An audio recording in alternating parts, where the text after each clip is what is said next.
On January the 2nd, this guy bought a pair of running shoes. He meant it. He really did. The shoes are still in the box. It is now December, and here is the strange part. At no point did he decide to quit. Not once. Instead, his brain handed him 12 different reasons, spread out over a whole year, and every single one of them sounded completely fair at the time. That is the whole trick. An excuse that feels like an excuse does not work on you, so your brain builds ones that feel like facts. Here are all 12, in the exact order he used them, and the last one is the reason that box is still closed. It starts the way it always starts, not with a no, with a later. He looks at the shoes, he looks at the couch, and he thinks, I will run tomorrow. Tomorrow guy will be great at this. And notice what he just did. He handed the work to a person who does not exist yet. Your brain treats your future self a bit like a stranger. Brain scans show it. When people think about themselves in 10 years, the pattern looks more like thinking about somebody else. So future you gets loaded up like a donkey. Future you will do the taxes, the emails, the run, and then tomorrow arrives. And tomorrow guy turns out to be the same tired man on the same couch, holding the same problem. Researchers call this temporal discounting. Anything far away feels smaller, including your own suffering. And if you have ever set an alarm for a version of yourself you have never actually met, you just did it. Day 9, he puts on one shoe.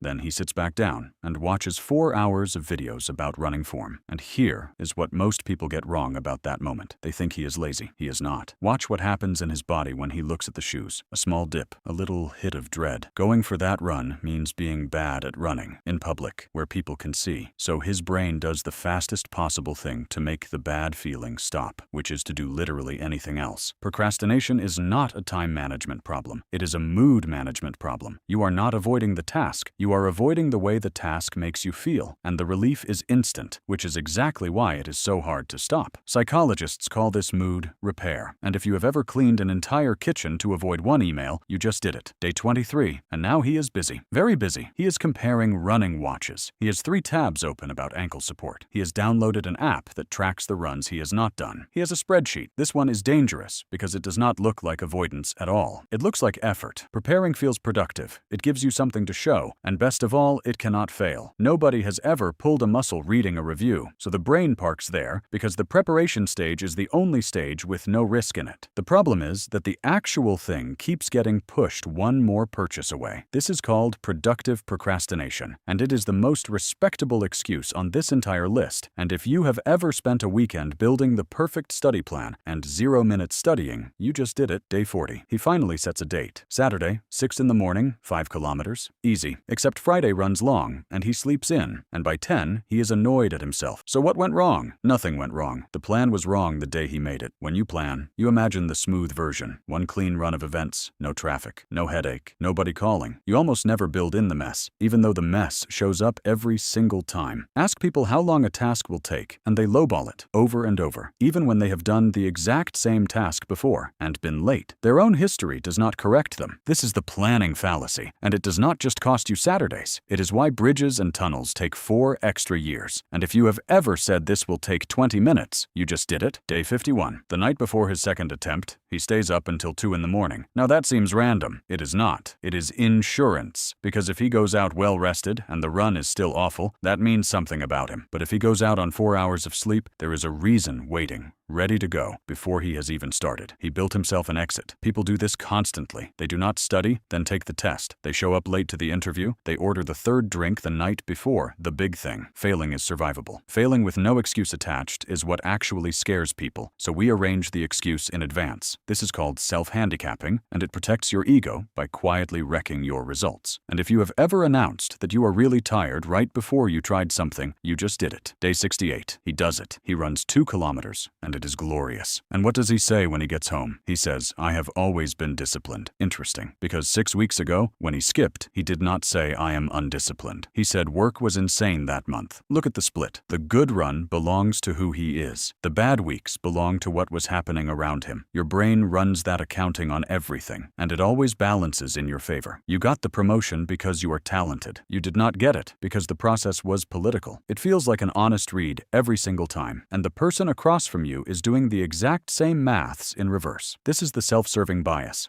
And if you have ever explained your own lateness with traffic and somebody else's with character, you just did it. Day 71. And the run buys him something. Because he ran on Monday, he skips Tuesday, and Tuesday feels earned. It feels like a reward, not a miss. Here is the odd bit. Doing one good thing measurably raises the odds you will do a bad one right after. In studies, people who first got to show they were fair or generous were afterwards more comfortable making a selfish call. The good deed does not build momentum. It buys a permission slip. Your brain keeps a moral balance sheet, and once it is in the black, it starts spending. The salad justifies the cake. The donation justifies the comment. The gym on Monday justifies the whole rest of the week off. This is called moral licensing, and if you have ever treated yourself for something you were going to do anyway, you just did it. Day 90, and the sentence arrives. He shrugs and says it out loud for the first time. I am just not a runner. And it sounds like self-knowledge. Calm, honest, almost mature. It is not knowledge. It is a door closing. Because when you turn a behavior into an identity, you take it out of the world of things that change and file it under things you are. And nobody argues with what they are. He does not run. Therefore, he is not a runner. Therefore, there is no point starting. Therefore, he does not run. Kids told they are smart get more fragile, not less. Because if smart is a thing you are, then a hard problem is a threat to you personally. This is a fixed self-label, and it is the quietest excuse on this list because it does not even sound like one. And if you have ever said, I am just bad at maths, you just did it. Day 120. He is scrolling, and he finds it. An article saying most gym memberships go unused. Relief floods in. He reads 3 more, and he never once goes looking for the people who did keep going. Your brain assumes that whatever you do is roughly what everyone does. Ask a smoker how many people smoke, and the number comes back way too high. Ask someone who votes, and they will overestimate turnout. We take our own behavior and paint it across the whole population, because if everyone does it, then it is normal, and normal does not need fixing. This is the false consensus effect. It turns a personal problem into a statistic, and statistics do not have to run on Saturday. And if you have ever gone looking for one comment that agreed with you, you just did it. Day 200. His doctor mentions his blood pressure, and he nods, and he takes it seriously for about 4 days, because deep down, he is quietly certain that the bad version is for other people. Ask a room full of people whether they are more or less likely than average to get divorced, or crash a car, or get sick, and you get a mathematically impossible answer. Almost everybody says less. We are excellent at estimating the risk for humans in general, and terrible at applying it to the one human we happen to be. And notice this is not stupidity. It is comfort. Believing you are the exception is what lets you sleep. This is the optimism bias, and it is the excuse that costs the most in the long run, because the bill arrives so late. And if you have ever thought that statistic is not about me, you just did it. Day 301. New plan, and this one is airtight. He will start in January, because once the holidays are over and work quiets down, then he will have the space for it. And he genuinely believes it. The same way he believed it last January. Here is the catch. Things do not calm down. There is no version of your life waiting at the end of the busy part. And even when you do get the calm week, it will not feel the way you pictured it, because whatever you arrive at becomes the new normal within days. People chase the promotion, the move, the finished project, and get about 2 weeks of the feeling before it flattens out. This is the arrival fallacy, the belief that the real life starts after the current thing. And if you have ever said, I will deal with that once this week is over, you just did it. Which brings us to December, the box, and the one that runs all the others. Because right now, he is not sitting there thinking, I failed. He is thinking it was a bad year for it. He is thinking running is hard on the knees anyway. He is thinking he was never really that into it. Watch closely, because this is the important part. He is not lying to you. He believes every word. When your actions and your self-image disagree, that gap is genuinely uncomfortable, and there are 2 ways out. Change the behavior, which is slow and hard, or change the story, which is instant and free. So the story bends, not once, at the end, but a little bit every day, so smoothly that you never catch it moving. This is cognitive dissonance, and here is what it means. Every excuse in this video only worked because after you used it, your brain quietly rewrote you into someone who never wanted the thing anyway. The box did not stay closed because he was lazy. It stayed closed because 12 times a very good writer took over and gave him a version of events he could live with. So, which one got you? Because the honest answer is probably not one. Go back through the list and count, and put your number in the comments, because I am genuinely curious how many people land above 6. And if that last one bothered you, if the idea that your brain edits your own history in real time is sitting uncomfortably, then good, because that is the next video. Your memory is not not a recording. It is a rumor that you keep repeating until it sounds true, and next week we take that apart the same way. Subscribe so it finds you. Use your noodle. See you in the next one.